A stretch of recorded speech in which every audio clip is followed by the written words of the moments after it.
Pareva oramai destinata alla rottamazione. Ora invece diventerà un'aula didattica per i ragazzi delle scuole venete. La storica goletta con cui Legambiente ha svolto l'attività di educazione alla biodiversità marina dal 1993 al 2016 diventerà una nave laboratorio nel Parco del Delta del Po, grazie ad un accordo sottoscritto a Palazzo Balbi dalla Regione Veneto, Legambiente, Fondazione Cariparo ed Ente Parco del Delta. Abbiamo scelto questo territorio perché si sono, allineati i pianeti. Qui c'è una regione che ha capito l'opportunità di ospitare un'imbarcazione che è famosa in tutto il mondo.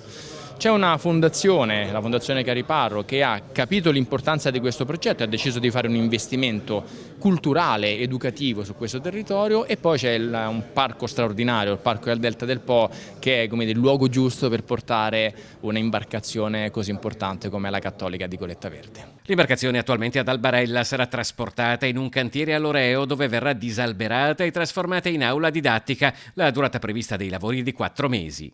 I ragazzi che verranno coinvolti in una prima fase saranno i ragazzi delle scuole elementari ed avranno l'opportunità di lavorare all'interno con i tecnici di Legambiente all'interno di un laboratorio vero e proprio. Lì sarà attrezzato con microscopi, bussole eccetera, quindi dalle nozioni di navigazione a quelle più scientifiche di analisi delle acque, studio della fauna e della flora sottomarina, tutto legato alla biodiversità marina e alla questione che oggi è molto di moda, che è quella delle microplastiche. Inizialmente riservato agli studenti delle province di Padova e Rovigo, il progetto sarà poi esteso ai ragazzi di tutto il Veneto.